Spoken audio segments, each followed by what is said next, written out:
और आज हम स्टार्ट करने वाले हैं अपना लेक्चर नंबर 4 डिफरेंशियल इक्वेशंस का, जिसमें हम आपका आज एक लास्ट टॉपिक रिवाइज कराने वाले हैं जिसका नाम है linear differential equation with variable coefficient. जो लास्ट लेक्चर पढ़ा था हमने उसके अंदर हमने आपको रिवाइज कराया था linear differential equation with constant coefficient, उनका CF कैसे निकालते हैं, PI कैसे निकालते हैं, सोल्यूशन कैसे निकाला जाता है। ठीक है, सारी चीज़ें हमने डिस्कस कर ली थी। आज हम यहाँ पर पढ़ेंगे जिसमें आपके जो डेरिवेटिव्स के टर्म आते हैं वो अगर डेरिवेटिव टर्म्स के साथ जो कोफिशिएंट अटैच्ड हैं वो अगर वेरिएबल हैं, तब उस केस में linear differential equation with variable coefficient, या फिर इसको आप बोल लीजिए कॉची-एयलर डिफरेंशियल इक्वेशन, या फिर आप इसको बोल लीजिए होमोजीनियस लीनियर डिफरेंशियल इक्वेशन। ठीक है, तो इस केस में इसका सोल्यूशन कैसे निकालते हैं आज हम बिल्कुल आपको डिटेल में समझाएंगे और यहाँ पर 3 से 4 एग्जाम्पल्स भी लेंगे जिससे आपको बहुत अच्छे से क्लियर हो जाए इस मेथड के बारे में। ठीक है, तो इससे पहले एक छोटा सा यहाँ पर टॉपिक मैं आपको डिस्कस किए दे रहा हूँ।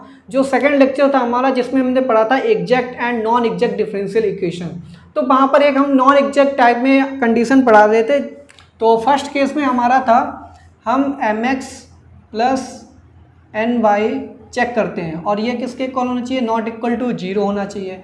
तब उस केस में हमने आपको बताया था इंटीग्रेटिंग फैक्टर क्या होता है, 1/mx प्लस ny होता है। ठीक है, ये कब होता है, जब हमारे पास जो होती है गिवन डिफरेंशियल इक्वेशन वो कैसी होनी चाहिए, होमोजीनियस टाइप की होनी चाहिए। कैसी होनी चाहिए, होमोजीनियस डिफरेंशियल इक्वेशन होनी चाहिए। ठीक है, फिर हमने एक सेकंड केस बताया था। सेकंड केस में हमने आपसे बोला था अगर होमोजीनियस नहीं है तब हम क्या चेक करेंगे, mx माइनस ny निकाल लेंगे, ये नॉट इक्वल टू 0 आना चाहिए और ये कैसे होनी चाहिए, सिंगल टर्म में आना चाहिए इसका आंसर। ठीक है, और यहाँ पर भी क्या होना चाहिए, 1 टर्म होनी चाहिए, यहाँ पर भी 1 टर्म होनी चाहिए, तभी ये सॉल्व कर पाएंगे। लेकिन आप पहचानेंगे कैसे कि हमारे पास ये सेकेंड वाला केस आएगा, तब उस केस में देखिए हमारे पास जो गिवन डिफरेंशियल इक्वेशन क्या होती है, mdx plus ndy is equal to 0। ये देखिए हमारे पास एक इक्वेशन दी होती है। ठीक है, तो इस इक्वेशन को हम देखेंगे अगर ये कुछ इस फॉर्म में आ रही है, f1 xy का फंक्शन है। ठीक है, और ये किसका, प्लस f2 xy, ये भी सेकंड फंक्शन, ये भी xy का है। और यहाँ पर अगर आपको लिखा दिख जाए बाई dx, ठीक है, बाई dx, और यहाँ पे लिखा दिख जाए x dy is equal to 0, अगर इस फॉर्म में आपको दिख रही है, ये फर्स्ट इक्वेशन अगर इस फॉर्म में दिख रही है, तब उस केस में आपको mx माइनस ny वाला यहाँ पर मेथड लगाना है। ठीक है, सपोज दैट यहाँ पर देखिए mdx था तो m किस टाइप का फंक्शन होना चाहिए, f1 xy का फंक्शन होना चाहिए और साथ में बाई dx टर्म आनी चाहिए, और n जो है f2 xy का फंक्शन होना चाहिए और बाहर एक x हो और ये टोटल बनाकर क्या बना दे, x dy टाइप का एक टर्म बना दे। ठीक है, तो dx के साथ बाई आना चाहिए और dy के साथ x कॉमन अगर आ रहा है तो तब उस केस में integrating factor is equal to क्या होता है, 1/mx माइनस ny। ठीक है, तब इस केस में ये इंटीग्रेटिंग फैक्टर होता है। सपोज दैट एक एग्जाम्पल से हम आपको समझा रहे हैं। हमने एक एग्जाम्पल लिया 1 plus x by dx plus 1 minus x by x dy is equal to 0।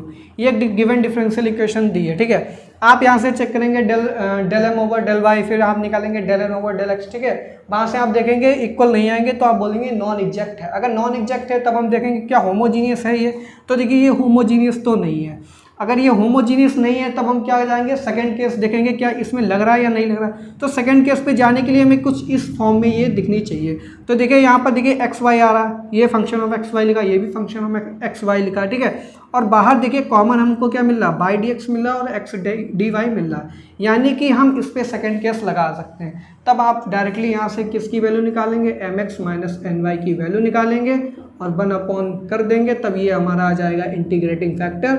और इसी इंटीग्रेटिंग फैक्टर को आप इस इक्वेशन में मल्टीप्लाई करा दीजिए, तब ये किस में कन्वर्ट हो जाएगी, जब आप इसका इंटीग्रेटिंग फैक्टर मल्टीप्लाई कराएंगे तब ये इक्वेशन आपकी कन्वर्ट हो जाएगी एग्जैक्ट में। ठीक है, और जैसे ही एग्जैक्ट में कन्वर्ट होगी आप वहाँ से एग्जैक्ट को सॉल्व करने का मेथड आपको बताया है, वहाँ से सॉल्व कर सकते हैं। ठीक है, तो ये कन्फ्यूजन होता है बच्चों को कि हम सेकंड केस कब लगाते हैं, तब उस केस में इस फॉर्म में दिखनी चाहिए नॉन एग्जैक्ट फॉर्म। ठीक है, तो चलिए आज हम डिस्कस करेंगे अपना जो मेन टॉपिक है linear differential equation with variable coefficient. तो लास्ट में हमने क्या पढ़ा था, वहाँ पर कोफिशिएंट किस टाइप के आ रहे थे, कांस्टेंट आ रहे थे। लेकिन इस बार क्या होने वाला है, इस बार आपके पास जो कोफिशिएंट होंगे वो कांस्टेंट की जगह वेरिएबल होंगे। और वेरिएबल कैसे होंगे, बाई होगा कोफिशिएंट में या फिर एक्स होगा। देखिए बाई तो हो नहीं सकता क्योंकि लीनियर नहीं होगा। अगर बाई इंटू डेरिवेटिव टर्म आएगा तब उस केस में लीनियर नहीं रहती, हमको लीनियर भी मेंटेन करके चलनी है। तब उस केस में यहाँ पर जो डेरिवेटिव का टर्म होगा उसके साथ एक्स कोफिशिएंट आएगा, ठीक है, एक्स के कोफिशिएंट आएंगे। तो देखिए ये किस तरीके से दिखती है।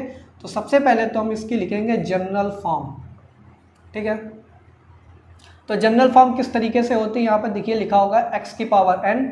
तो एक्स की पावर एन है तो यहाँ पर nth ऑर्डर डेरिवेटिव होगा dn y over D x की पावर n, ठीक है।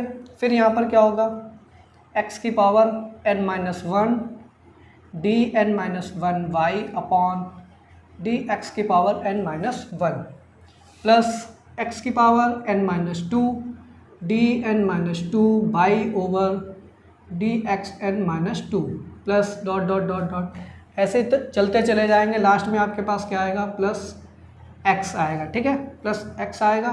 तब ये हो जाएगा D Y over D X plus यहाँ पर y आएगा, ठीक है, इज इक्वल टू क्या आने वाला है, function of x Q x. साथ में यहाँ पर कांस्टेंट भी आएंगे तो यहाँ पर a1 आ जाएगा, यहाँ पर a2 आ जाएगा, ठीक है, और यहाँ पर क्या आ जाएगा हमारे पास, यहाँ पर आ जाएगा an माइनस वन, ठीक, और यहाँ पर आ जाएगा an। इसको बोल दीजिए इक्वेशन नंबर 1। इसी को हम कैसे रिड्यूस करके लिख सकते हैं, इसमें देखिए आप x की power n dn over D x की पावर n, ठीक है, plus a1 x n minus one D N minus one over D x N minus one plus a2 x n minus two D N minus two over D x N minus two plus dot dot dot, ठीक है।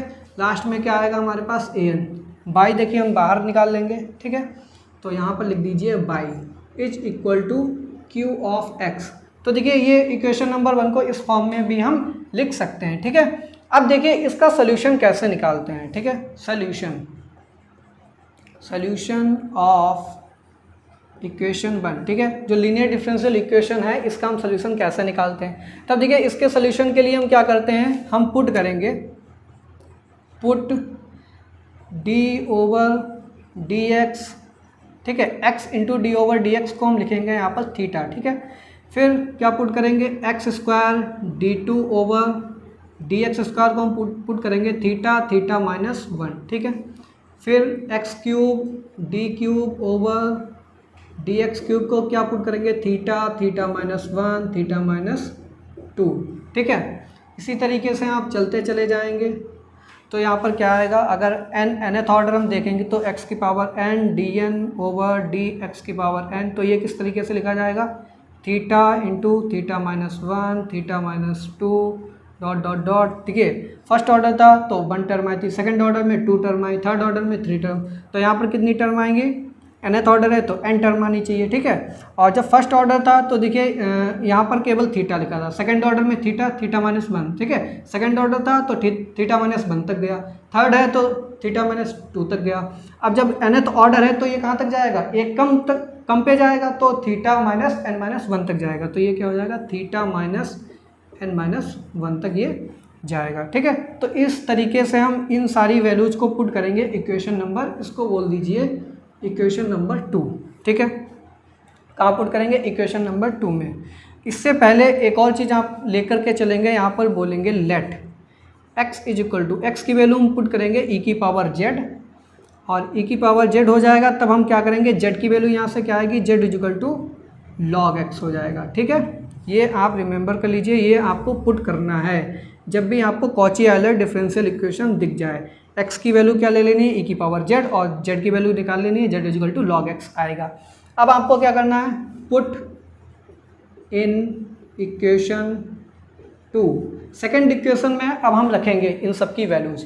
तो देखिए इसकी value क्या आ रही है हमारे पास, तो इसकी वैल्यू आ रही है theta, theta minus one, theta minus two dot dot dot, theta minus n minus one, ठीक है, और यहाँ पर ब्रैकेट लगा लीजिए, प्लस a1 टाइम्स, अब इसकी वैल्यू क्या आएगी, theta, theta minus one, theta minus two dot dot dot, अब ये n माइनस वन है तो ये n माइनस टू तक जाएगा, तो theta minus n minus to, ठीक है, प्लस फिर लास्ट में टर्म क्या आ रही है हमारे पास, a n dot dot dot a n, और ये बाहर आ जाएगा बाई इज इक्वल टू, ठीक है। फिर आप जब इसको यहाँ पर ओपन करेंगे, ठीक है, ये वाली टर्म ओपन करेंगे, ठीक है, फिर ये वाली टर्म ओपन करेंगे, ये वाली टर्म ओपन करेंगे, सारी टर्म्स को जब आप ओपन करेंगे तो ओपन करने के बाद ये आपकी रिड्यूस हो जाएगी, इसको बोल दीजिए इक्वेशन नंबर 3। तो यहाँ पर जो इक्वेशन नंबर 3 है, इक्वेशन 3 रिड्यूसेस टू, ये किस में अब रिड्यूस हो जाएगी, ये लीनियर डिफरेंशियल इक्वेशन, ठीक है, विद कांस्टेंट कोफिशिएंट में। Linear equation number 3 reduces to LDE with constant coefficient, ठीक है। अब ये जैसे ही linear differential equation with constant coefficient में रिड्यूस होगी, फिर आपको क्या करना है, जो हमने लास्ट लेक्चर में आपको मेथड्स बताए थे, CF निकालो, PI निकालो, उसका सोल्यूशन आ जाएगा, ठीक है। तब आपका आंसर आएगा Z में, ठीक है। तो Z की वैल्यू आपको फिर से वापस से रिप्लेस कर देनी। Z की वैल्यू देखिए क्या निकाली, Z equal to log x। तो जहाँ जहाँ लास्ट में Z आएगा उसकी जगह आपको log x पुट कर देना है और आपको फाइनली आंसर मिल जाएगा, ठीक है। तो अब इसके ऊपर हम कुछ एग्जाम्पल्स लेंगे और जिसके माध्यम से आप बहुत अच्छे से समझ जाएंगे कि कॉची-ऑयलर डिफरेंशियल इक्वेशन को कैसे हम रिड्यूस करते हैं विद कांस्टेंट कोफिशिएंट में। इसीलिए कॉची-ऑयलर डिफरेंशियल इक्वेशन को हम बोलते हैं reducible to LDE linear differential equation with constant coefficient, ठीक है। इसीलिए इस इक्वेशन को हम एक और नाम देते हैं, क्या नाम है, reducible to linear differential equation with constant coefficient, ठीक है। क्वेश्चन नंबर 1 की बात करते हैं। तो क्वेश्चन नंबर 1 में लिखा है x square D square plus 2xt plus 3 और बाहर लिखा y is equal to x square, ठीक है। तो देखिए सबसे पहले तो इसको हम जनरल फॉर्म में कन्वर्ट करेंगे, तो y को अंदर ले जाएंगे तो कुछ इस तरीके से लिखाइए x square d2y over D x square, ठीक है। डी स्क्वायर y का मतलब होता है d2y over D x square plus 2x dy over dx plus 3y is equal to 0। ये कुछ इस तरीके से लिखी, इसको बोल दिए इक्वेशन नंबर 1 बोल दिया हमने, ठीक है। इक्वेशन नंबर 1 में हम सबसे पहले क्या करेंगे, put x is equal to e की पावर z पुट करेंगे और यहाँ से z की वैल्यू क्या निकल के आएगी, z is equal to log x हो जाएगा, ठीक है। ये वैल्यू बाद में हमको पुट करनी होगी। अब देखिए अब हम क्या करेंगे, हम रखेंगे x d ओवर dx की वैल्यू किसके इक्वल रखेंगे, थीटा के इक्वल। देखिए फर्स्ट ऑर्डर है तो फर्स्ट ऑर्डर में केवल एक टर्म आएगी। फिर हम x square d2 over dx square को थीटा माइनस 1, ठीक है, ये पुट करेंगे। अब ये दोनों वैल्यूज आप पुट कर दीजिए, किसमें, put in equation number 1। Equation number 1 में पुट करेंगे तो ये देखिए क्या आएगा, थीटा माइनस 1, फिर प्लस 2, इसकी जगह क्या लिखेंगे, x D over D x की जगह थीटा लिखेंगे तो ये 2 थीटा हो जाएगा प्लस 3 और ये बाहर बाई कॉमन आ जाएगा इज इक्वल टू क्या हो जाएगा, यहाँ पर q की वैल्यू क्या है, एक्स स्क्वायर, ठीक है। तो यहाँ पर एक्स स्क्वायर हो जाएगा is equal to x square. इसको देखिए सॉल्व करेंगे तो यहाँ पर क्या बनेगा, थीटा अंदर जब भेजेंगे तो theta square minus theta plus 2 theta plus 3 by is equal to x square. It implies, यहाँ से क्या निकल के आएगा, थीटा स्क्वायर और ये हो जाएगा plus theta plus 3 is equal to कितना हो जाएगा, y is equal to x square. अब ये देखिए linear differential equation with constant coefficient हो गई। थीटा क्या है, आपका डेरिवेटिव का ही टर्म है, सेकंड ऑर्डर डेरिवेटिव, ठीक है, फर्स्ट ऑर्डर डेरिवेटिव प्लस 3 और बाहर y is equal to x square, ठीक है। तो ये LD हो गई विद कांस्टेंट कोफिशिएंट। अब जब इस फॉर्म में ये कन्वर्ट हो गई, अब हमको क्या करना है, यहाँ से ऑक्सिलरी इक्वेशन निकालनी है, ऑक्सिलरी इक्वेशन। तो ऑक्सिलरी इक्वेशन के लिए क्या करते हैं, डेरिवेटिव वाले टर्म में m से रिप्लेस कर देते हैं तो ये हो जाएगा m square plus m plus 3 is equal to 0 हो जाएगा। अब यहाँ से m की वैल्यू निकाल लीजिए तो m इज इक्वल टू क्या आएगा, -1 प्लस माइनस अंडर रूट, ठीक है। b की वैल्यू यहाँ पर क्या है 1, b स्क्वायर माइनस 4ac की वैल्यू क्या आने वाली है यहाँ पर हमारे पास, तो 1 माइनस 12 तो ये हो जाएगा 11। तो ये कॉम्प्लेक्स रूट आएंगे यहाँ पर, ठीक है।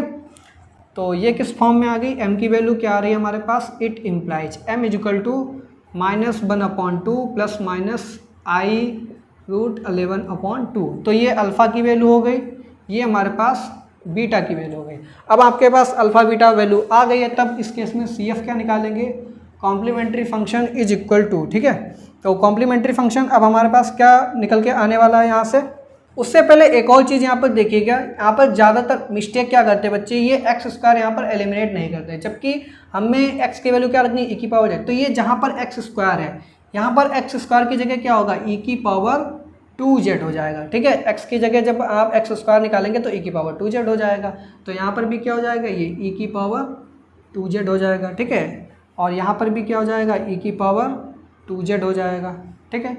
e की पावर 2z हो जाएगा, तो e की पावर 2z। अब ये देखिए linear differential equation with constant coefficient, ठीक है। और ये फंक्शन किसका आ रहा है, z का फंक्शन आ रहा है, ठीक है। तो जब भी z का फंक्शन आएगा तो कॉम्प्लीमेंट्री फंक्शन में x की जगह अब क्या आएगा, z ही आएगा, क्योंकि जब आप निकालते थे विद कांस्टेंट कोफिशिएंट में वहाँ पर qx किसका फंक्शन होता था, x का फंक्शन।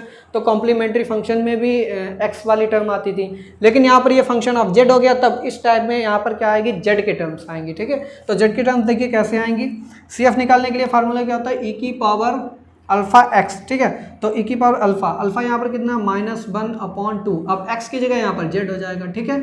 फिर ब्रैकेट के अंदर क्या होता है, c1 cos बीटा x।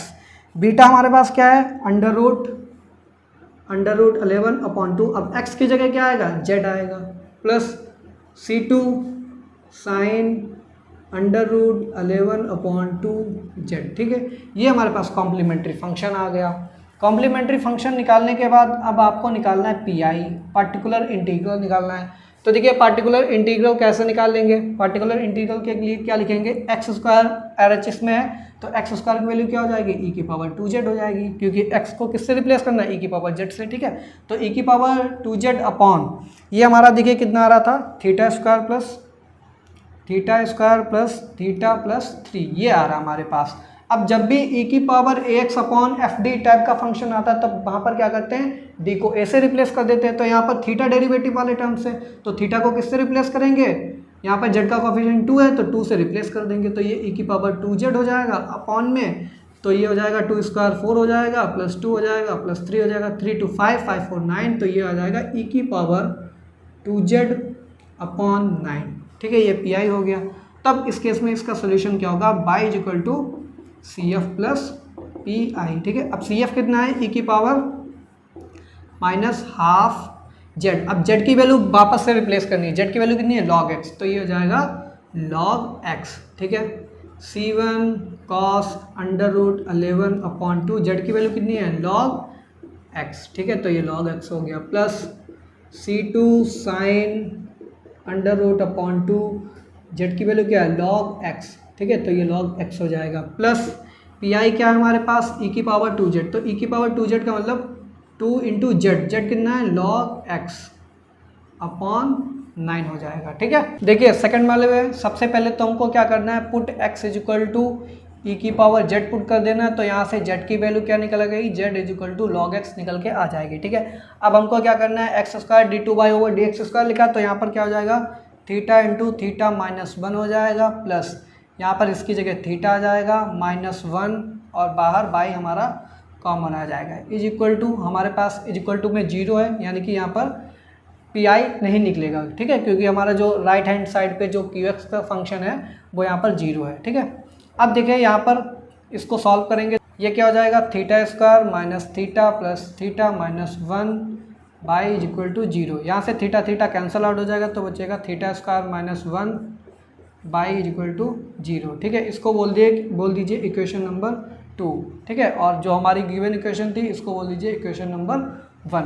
अब हम क्या करेंगे, ऑक्सिलरी इक्वेशन निकालेंगे। तो ऑक्सिलरी इक्वेशन कैसे निकालते हैं, m से रिप्लेस कर देंगे, तो m² -1 इज इक्वल टू 0 हो जाएगा, तो m² इज इक्वल टू 1 आएगा, ठीक है। और यहाँ से m की वैल्यू क्या आएगी, +-1 आएगी, ठीक है। अब कॉम्प्लीमेंट्री फंक्शन निकालिए, इक्वल टू C1 e की पावर, पहला रूट क्या है 1 है, तो इस बार x के जगह z में चल रहा है, तो यहाँ पर z लिखेंगे, z हो जाएगा, प्लस C2 e की पावर -z हो जाएगा, ठीक है। ये हमारा कॉम्प्लीमेंट्री फंक्शन निकल गया है, और यही हमारी y की वैल्यू हो जाएगी, यानी कि इस गिवन डिफरेंशियल इक्वेशन का सोल्यूशन हो जाएगा। तो बाई इज इक्वल टू क्या हो जाएगा, C1 e की पावर z को हम क्या लिखेंगे, e की power z is equal to x है, तो C1 x प्लस C2। अब यहाँ पर e की पावर माइनस जेड है, तो e की पावर माइनस जेड क्या हो जाएगा, 1/x हो जाएगा, क्योंकि इसको e की पावर माइनस जेड को क्या लिख सकते हैं, 1/e की पावर z। ठीक है, तो ये देखिए हमारे पास सोल्यूशन निकल के आ जाता है गिवन डिफरेंशियल इक्वेशन का। अब देखिए क्वेश्चन नंबर 3 को कैसे सॉल्व करेंगे। तो यहाँ पर वैल्यू सबसे पहले पुट करेंगे x is equal to e की पावर z, और यहाँ से z की वैल्यू क्या मिलने वाली है, log x मिलेगी। ठीक है, अब हमको क्या करना है, वैल्यू पुट करनी है यहाँ पर। तो ये क्या हो जाएगा, थीटा थीटा -1 हो जाएगा, -4 टाइम्स ये थीटा हो जाएगा +6। ठीक है, और बाई हमारा यहाँ से बाहर निकल के आ जाएगा। यहाँ पर भी पी आई नहीं निकलेगा, केवल सी एफ से ही काम चल जाएगा, क्योंकि क्यू एक्स की वैल्यू यहाँ पर 0 है। ठीक है, अब देखिए इसको सॉल्व करेंगे तो कितना आएगा, theta square minus theta -4 theta +6 y is equal to 0। ठीक है, तो थीटा स्क्वायर -5 थीटा +6। ठीक है, और ये बाई बाहर चल रहा था इज इक्वल टू 0। अब हम निकालेंगे यहाँ पर ऑक्सिलरी इक्वेशन। ठीक है, तो ऑक्सिलरी इक्वेशन कैसे निकालते हैं, m square -5m + 6 is equal to 0। अब हमको क्या करना है, यहाँ से रूट निकालने हैं, तो m-2 m-3 is equal to 0। तो यहाँ से m की वैल्यू आई 2 आएगी और m इज इक्वल टू 3 आएगी। ठीक है, तो 2 वैल्यूज आएंगी। तो यहाँ से कॉम्प्लीमेंट्री फंक्शन क्या हो जाएगा, C1 e की पावर 2z हो जाएगा प्लस C2 e की पावर 3z हो जाएगा। ठीक है, अब यहाँ से वापस से वैल्यू रिप्लेस कर देनी है। तो C1 e की पावर 2z e की पावर z x के इक्वल है, तो e की पावर 2z x स्क्वायर के इक्वल हो जाएगी, प्लस C2 e की पावर यहाँ पर e की पावर 3z है, तो ये x क्यूब बन जाएगा। ठीक है, और यही कॉम्प्लीमेंट्री फंक्शन हमारा सोल्यूशन हो जाएगा इस गिवन डिफरेंशियल इक्वेशन का। अब देखिए इसी में एक और टाइप की यहाँ पर लीनियर डिफरेंशियल इक्वेशन होती है, उसको बोलते हैं हम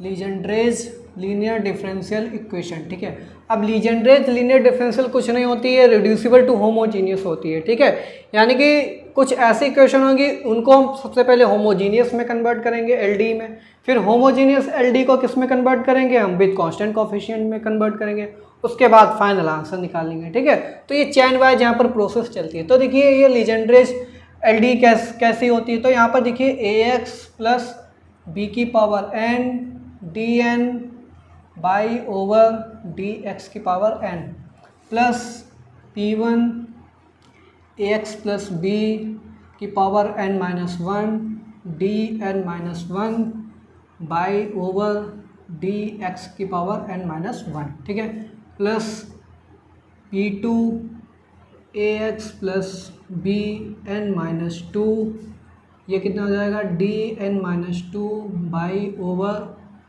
dx n-1 प्लस लास्ट में हमारे पास क्या आएगा, p2 है, तो लास्ट में आ जाएगा pn y is equal to Q of x। ठीक है, ये होती है लीजेंड्रेज लीनियर डिफरेंशियल इक्वेशन। अब लीजेंड्रेज लीनियर डिफरेंशियल इक्वेशन में हम क्या करेंगे, इसमें देखिए हम कैसे रिड्यूस करते हैं। तो यहाँ पर सबसे पहले पुट, वहाँ पर देखिए x का टर्म आता था, x की पावर n x की पावर n-1, उस टाइप से टर्म आती थी। यहाँ पर ax प्लस b की पावर n इस फॉर्म में चल रहा है। ठीक है, तब हम क्या करेंगे, इसको पुट करेंगे ax plus b is equal to किसके इक्वल पुट करेंगे, z के इक्वल पुट करेंगे। ठीक है, e की पावर z के इक्वल पुट करेंगे, फिर यहाँ से z की वैल्यू निकाल लेंगे। तो z की वैल्यू क्या आ जाएगी, log ax प्लस b। ठीक है, इतना काम यहाँ से निकल के आ गया। उसके बाद हमको क्या करना है, उसके बाद ax plus b first order अगर डेरिवेटिव है d ओवर dx, इसकी वैल्यू क्या हो जाएगी, a इंटू थीटा। ठीक है, फिर ax प्लस b अगर सेकेंड ऑर्डर डेरिवेटिव है, तब उस केस में इसकी वैल्यू किसके इक्वल पुट करेंगे, अब सेकेंड ऑर्डर है तो a स्क्वायर हो जाएगा और थीटा -1 हो जाएगा। फिर थर्ड ऑर्डर अगर है तो ax plus b cube d cube over dx की पावर 3 इज इक्वल टू, ये कितने हो जाएगा, थर्ड ऑर्डर है तो ये a क्यूब हो जाएगा, तो थीटा -1 थीटा -2। ठीक है, इस तरीके से आप वैल्यूज पुट करते चलिए। ठीक है, चलिए एक क्वेश्चन आपको हम सॉल्व करके बताएंगे लीजेंड्रे का कैसे सॉल्व किया जाता है। ये देखिए लीजेंड्रेज लीनियर डिफरेंशियल इक्वेशन है। ठीक है, विद वेरिएबल कॉफिशिएंट। तो यहाँ पर x की पावर n की जगह पर अब क्या आ रहा है, 1 प्लस एक्स की पावर 2, ठीक है, 1 प्लस एक्स आ रहा है, ठीक है, यानी कि ये लीजेंडरी टाइप की फंक्शन हो गई। तब इस केस में हम सोल्यूशन देखिए कैसे यहाँ पर बताएंगे। सबसे पहले पुट करेंगे, put 1 plus x is equal to z के इक्वल पुट करेंगे, ई की पावर जेड के इक्वल पुट करेंगे, ठीक है, ई की पावर जेड। यहाँ से जेड की वैल्यू आ जाएगी z is equal to log 1 plus x हो जाएगा, ठीक है। अब इसके बाद हमको क्या करना है, 1 plus x first order derivative की जगह हम क्या रखेंगे, a इंटू थीटा। अब a की वैल्यू क्या होती है, x का कॉफिशिएंट, ठीक है, तो x का कॉफिशिएंट यहाँ पर 1 है तो 1 इंटू थीटा क्या हो जाएगा, थीटा ही हो जाएगा। फिर यहाँ पर 1 प्लस एक्स का whole of square second order derivative है, तब इस केस में इसकी वैल्यू क्या रखते हैं, a square into theta, theta minus 1 हो जाएगा। अब ए स्क्वायर, ए की वैल्यू तो 1 ही है तो ए स्क्वायर 1 का स्क्वायर 1 ही हो जाएगा, तो ये यहाँ से थीटा इंटू थीटा माइनस 1 बनेगा, ठीक है। अब हमको सेकंड ऑर्डर तक ही जाना क्योंकि थर्ड ऑर्डर तो है ही नहीं इसमें, तो ये वैल्यू हमको पुट कर देनी है, इसको बोल दीजिए इक्वेशन नंबर 1। तो पुट इन 1, फर्स्ट में हम इनकी पुट करेंगे वैल्यूज़, तो ये क्या आएगा हमारे पास, थीटा थीटा माइनस 1 प्लस, ठीक है, ये बन जाएगा थीटा प्लस 1 और बाहर हम कॉमन ले लेंगे बाई इज इक्वल टू 0, ठीक है। अब इसको सॉल्व कीजिए तो ये क्या आ जाएगा, theta square minus theta plus 1 y is equal to 0 हो जाएगा, ठीक है। यहाँ से theta minus theta cancel out हो जाएगा तो theta square plus 1 y is equal to 0 आ जाएगा, ठीक है। अब यहाँ से ऑक्सिलरी इक्वेशन निकालेंगे, तो ऑक्सिलरी इक्वेशन निकालेंगे क्या बनेगी हमारे पास, m square plus 1 is equal to 0, यहाँ से एम की वैल्यू जाएंगी m is equal to plus minus i, ठीक है। यहाँ पर अल्फ़ा की वैल्यू 0 हो जाएगी, बीटा की वैल्यू क्या आएगी, बीटा की वैल्यू 1 आएगी, बीटा इज इक्वल टू 1, ठीक है। तो इसका देखिए सी एफ कैसे निकालेंगे, तो इसका सी एफ आएगा complementary function is equal to e की पावर अल्फा एक्स, वो तो 0 ही हो गया, ठीक है। तो अंदर क्या बचेगा, C1 कॉस बीटा एक्स। अब यहाँ पर x की जगह क्या आएगा, x की जगह पर z आएगा, ठीक है। तो C1 कॉस बीटा, बीटा कितना हमारे पास 1 है तो कॉस z हो जाएगा, प्लस C2 साइन z हो जाएगा, ठीक है। और यही हमारा y equal to C F solution हो जाएगा, क्योंकि हमारे पास जो RHS में वो 0 है तो पी तो यहाँ से निकलेगा नहीं। तो बाई इक्वल टू क्या आएगा, C1 कॉस जेड, जेड की वैल्यू कितनी है हमारे पास, देखिए जेड हमने किसको पुट किया है, z equal to log 1 plus x आ जाएगा, तो कॉस लॉग 1 प्लस एक्स आ गया, ठीक है, प्लस C2 साइन जेड की वैल्यू क्या आ रही है हमारे पास, लॉग